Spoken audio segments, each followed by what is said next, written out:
Okay, last but not least, option four, the power of knowledge translation.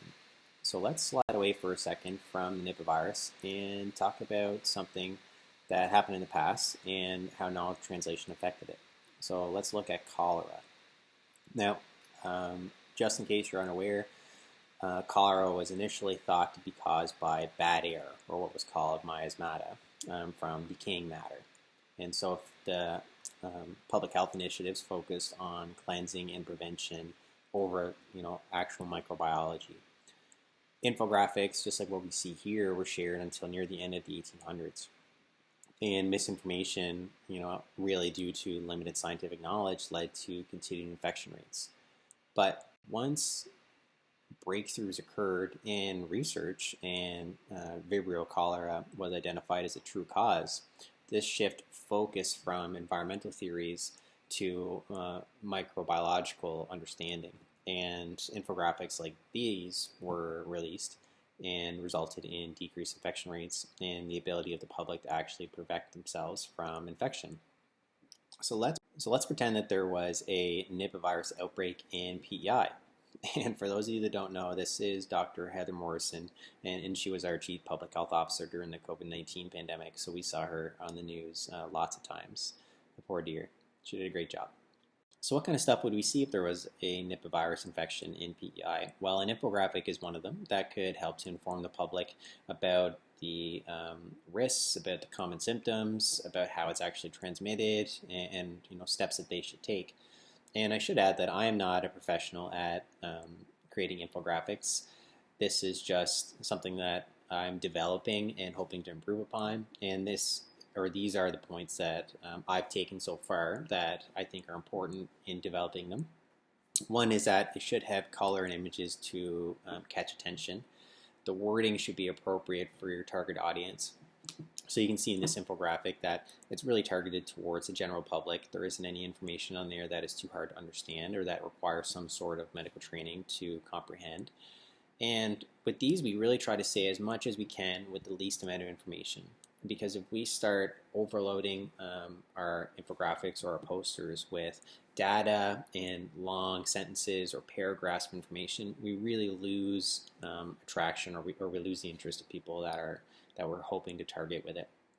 And lastly, links or QR codes or other resources that can lead people to more information are a great addition to any infographic or poster that you're going to create.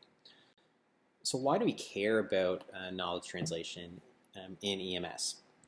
And I think it's important because it develops our ability to share knowledge, and it can be a valuable tool in maintaining competencies, in refreshing old information, and in distributing new knowledge, because paramedicine is always evolving and we're really avoiding trying to be stagnant practitioners. We want to keep advancing with medical practice and with current research.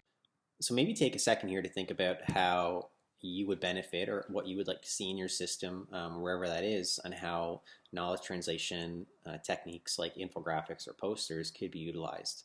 A couple that I thought up was, let's say you're doing research on your own and you find that there are multiple ways within your scope to treat a pathology, like a seizure, like IM versus IV benzodiazepines.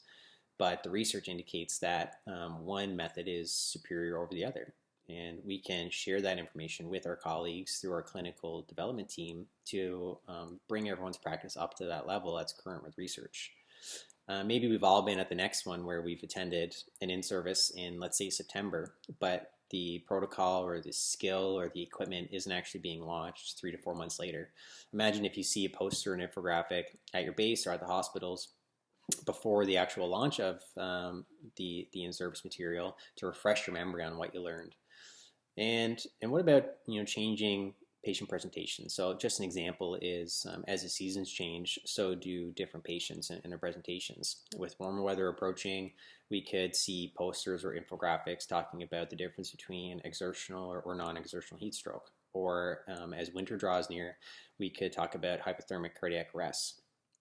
And then there's never really a bad time to review high-risk, low-frequency skills. So as we get into things like needle cricothyrotomy or needle thoracostomy, things that we don't see a ton or do a ton.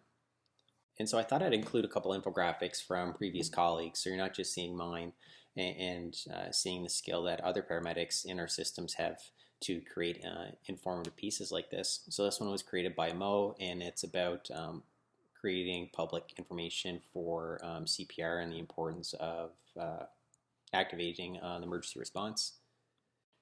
And then this one was created by Ben Tedder, a little more technical in terms of the targeted demographic, talking about using D10W for hypoglycemia as opposed to D50 and its benefits in terms of patient care. And the last one, even getting a little bit more technical in terms of the target demographic, it's talking about improving pre-hospital pain management for hip fractures using either IV analgesics or FI compartment blocks. And this was created by Zach Cox. And if I went too fast on these ones, or if you're interested on them, just scroll down on the website and you can kind of look a little more in depth. And that is the end for my knowledge translation piece. Thank you for watching, and thank you for going through any part of the information that you've looked at so far. If you have any questions or you want to learn any more information, feel free to reach out, and I'll try out my best.